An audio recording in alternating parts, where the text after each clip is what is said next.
নুরুল হক নূরকে নিয়ে কেমন তথ্য দিলেন সাংবাদিক ইলিয়াস, তার নিজের মুখ থেকেই শুনুন। আসসালামু আলাইকুম।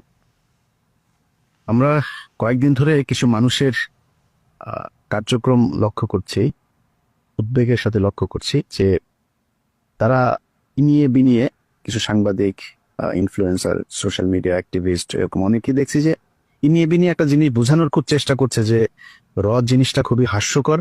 বাংলাদেশে টো বলে কোনো কিছু নাই, ভারতীয় আধিপত্যবাদ এই দেশে কোনোদিন হয় নাই। এর সাথে আবার এমন কিছু রাজনৈতিক দলও এটাকে হাস্যকর পরিস্থিতিতে নিয়ে গিয়েছে, যারাই এতদিন ধরে এই ভারতের গোয়েন্দা সংস্থা, ভারতের আধিপত্যবাদের বিরুদ্ধে কথা বলেছেন। তো ওই যে একটা কথা আছে না, যে যে যায় লঙ্কা সে হয় রাবণ। পরিস্থিতিটা অনেকটা এরকম। তো সুখ দেখলে দুঃখের কারণগুলো খুব দ্রুত ভুলে গেলে ওই সুখ কিন্তু বেশি দিন থাকে না, থাকবেও না। আমি একজনকে দিয়ে আজকে উদাহরণটা আপনাদেরকে দেব। এটা ওনাকে দিয়ে যদি দেই, তাহলে মোটামুটি অন্যদের উদ্দেশ্যটা কি সেটা আপনারা নিজেরা নিজেরা যদি একটু চিন্তা করেন, ওইটার সাথে মিলালে সবগুলো আহ বুঝে ফেলতে পারবেন। বিবি নুরুল হক নূর এই দেশের উদীয়মান একজন তরুণ রাজনীতিবিদ ছিলেন। তো ছিলেন কেন বললাম, সেটা হচ্ছে যদি সম্মুখ যোদ্ধা হিসাবে চিন্তা করেন, আমাদের চাইতে তিনি উৎকৃষ্ট মানের আওয়ামী বিরোধী একজন রাজনীতিবিদ বা যোদ্ধা, যেটাই বলেন। অনেক কিছু করেছেন এবং তার প্রতিদানও বাংলাদেশের মানুষ তাকে দিয়েছে। অকুণ্ঠ ভালোবাসা, অপরিসীম ভালোবাসা নুরুল হক নূর পেয়েছেন।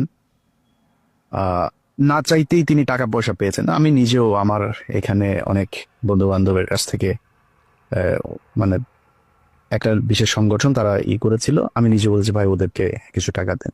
মাঝে মধ্যে এখান থেকে অনেক টাকা পয়সাও গিয়েছে, আমি নিজেও জানি। আমি নিজেও পার্টিসিপেট করেছি, আমার পকেট থেকে টাকাও দিয়েছি, তার পক্ষে কথা বলেছি, অনেক ভিডিওতে, পোস্টে তার পক্ষে কথা বলেছে।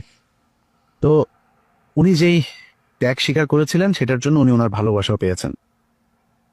কিন্তু একটা জিনিস বলে রাখি, বিপিনুল হক নূর তিনি একজন সাহসী মানুষ। তিনি ঢাকা বিশ্ববিদ্যালয়ে যেই সময়ে যেভাবে কথা বলেছেন, যেই মার খেয়েছেন, আমি নিজে হলেও মানে ভাব মারার কিছু নাই, আমি নিজে হইলেও ওই ধরনের পরিস্থিতিতে ওইভাবে সামনাসামনি গিয়ে এই মারামারি মার খাওয়া এই এই এই পর্যন্ত টিকতাম কিনা আমি জানি না, কিন্তু তিনি সেটা করেছেন।